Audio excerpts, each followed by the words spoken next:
The North Pole? I'm at the Ford dealers having a sneak preview, and I've just seen the most fascinating car in the world. Yeah, I know. The 57 Ford is a beautiful car, especially the convertible. Which one are you looking at? The newest Ford of them all, the retractable hardtop. The what kind of hardtop? Retractable. Believe it or not, it has a steel top, and when you pull a little button, it automatically disappears into the trunk. What disappears into the trunk? The what? No, silly, the top. The roof. There's a salesman demonstrating it now. Watch. All he does is pull a button. And look, it's magic. What's magic? The deck lid is going up. The what? The roof is folding up. The roof is falling up. The whatchamacallit is making like a jackknife. Lucy, come home. You're delirious. The whole car is turning itself inside out. Now, look, honey, get a hold of yourself. The trunk just swallowed the roof. Lucy, please. Lucy, now get hold of yourself. Lay down, honey. Don't move. I'll be right over there. Now it's an open convertible. Hello? Hello? Come back. I want you to see it go up.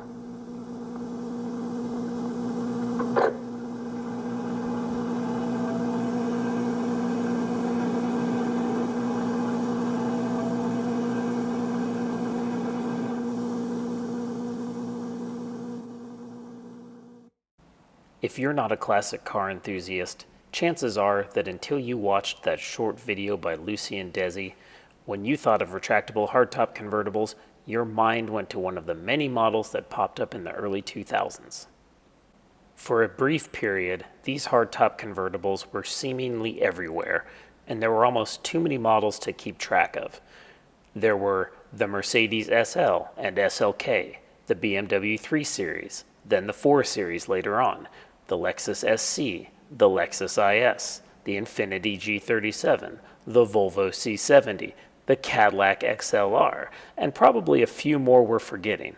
Heck, the trend even trickled down to the mainstream American brands, with the Chevy SSR, the Pontiac G6, and the final Chrysler Sebring strangely offering both hard and soft top convertible models. But there was one mass-produced American model that predated them all, and that's the subject of this classic car story. We're here to talk about the 1957, 1958, and 1959 Ford Hideaway Hardtop Skyliner. If you enjoy this classic car story and don't want to miss future episodes, please like the video and subscribe to the channel to support our content. It truly makes a massive difference in getting our content to show up in the mysterious YouTube algorithm. And if you have a cool classic car that you'd like to have featured on our channel, or you have a good idea for a car we should feature, please shoot us an email. We'd appreciate it. The 1957 and 1958 Fairlane 500 and the 1959 Galaxie Skyliners were true marvels of 1950s engineering and were great examples of the decade's embrace of all things futuristic and space age. These cars combined the open-air thrill of a convertible with the security, comfort, and practicality of a most of the time fixed roof. Not to be confused with the previous Skyliners of 1954 through 56, which were hardtops with clear roof panels, the 57, 58, and 59s were true retractable hardtop convertibles. While technically the second production hardtop convertible available after the 1938 Peugeot 402, the Ford Skyliners were the first to reach significant volume production, with over 48,000 made during its 3-year production run. The car was also the first with a 2-piece roof segment that folded when stowed. Launched for the 1957 model year, the hardtop Skyliner was available only in top-of-the-line Fairlane 500 trim. Early into the 1959 model year's production, the Skyliner was transitioned to the new top-of-the-line Galaxie trim. As a result, it confusingly carried both Fairlane 500 and Galaxie badges in 1959. The retractable hardtop was originally developed for the short-lived Continental division, presumably for the Mark II or its potential successor. The Continental division and the Mark II, by the way, would probably make a great topic for another video sometime soon. While we can probably all agree that the Continental Mark II would have potentially been an even more awesome vehicle with the retractable hardtop, Ford decided against putting it on the Continental. At the equivalent of over $100,000 in today's money, the Continental was already one of the most expensive cars in the world, competing, for instance, against Rolls-Royce. Adding the expensive retractable hardtop at such low sales volumes would cause the price of the car to jump to astronomical levels in order for Ford to eke out a profit.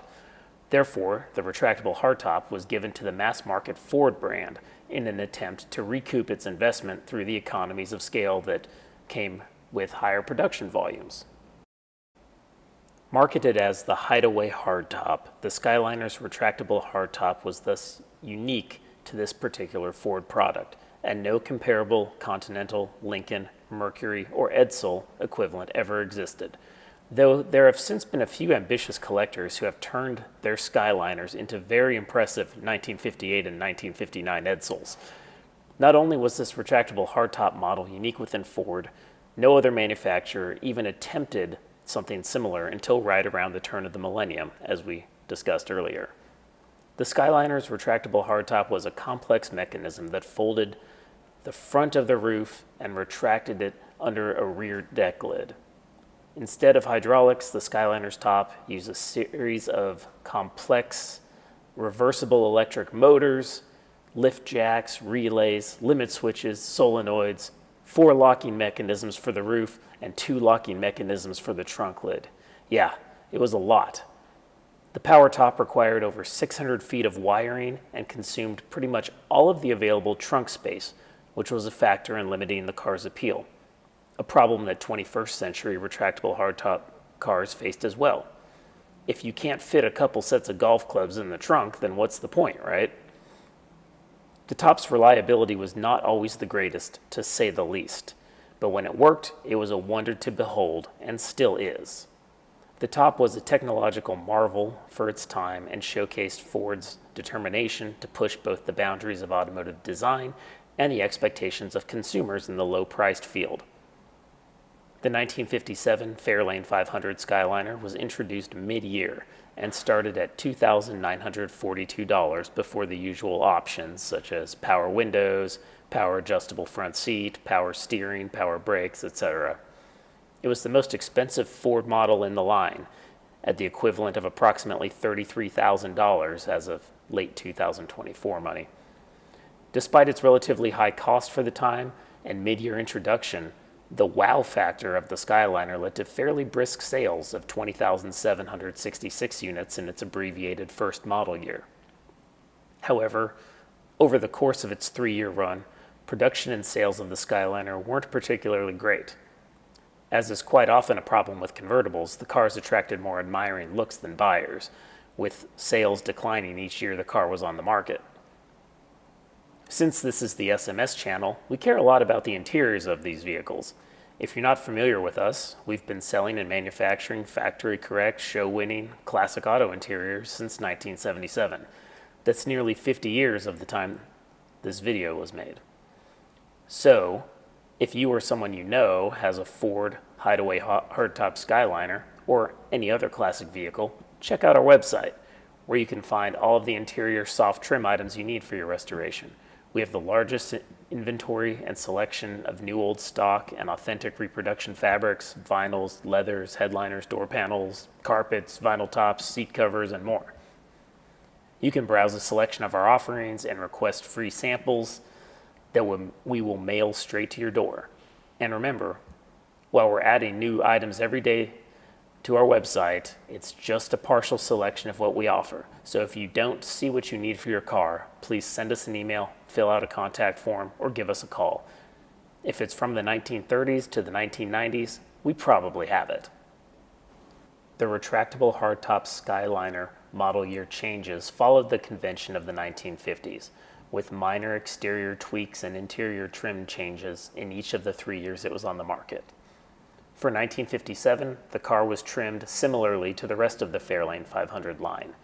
Door panels were identical to the rest of the line, with dark ribbed vinyl on the top, a lighter coordinating vinyl with embossed rectangles in the middle section, a curved mylar decorative piece above that, and finally a third lighter color of vinyl at the top. However, seat fabrics were unique to the Skyliner. For 1958, the Skyliner adopted the exterior changes from the rest of the Fairlane 500 line and the interior changes of the Fairlane 500 Victoria hardtops, dropping the unique seat fabrics that had been exclusive to the Skyliner in 1957. The 1959 interiors further simplified things, with all closed-body Galaxie cars sharing the same interior cloth and vinyl interiors, regardless of whether they were sedans or Victoria hardtops. Soft-top Sunliner convertibles continue to have exclusive all-vinyl interiors. Though it was intended to usher in an industry-wide revolution, the hideaway hardtop Skyliner ended up being a commercial failure, exiting the market after the 1959 model year. In total, less than 49,000 units were manufactured over the 3 years, with sales peaking in the first year, 1957. It wouldn't be until 40 years later that the hardtop convertible revolution would take off again, and even then, it only lasted for a decade or so before the SUV trend and cost reduction craze led to manufacturers eliminating niche models and even getting rid of sedans.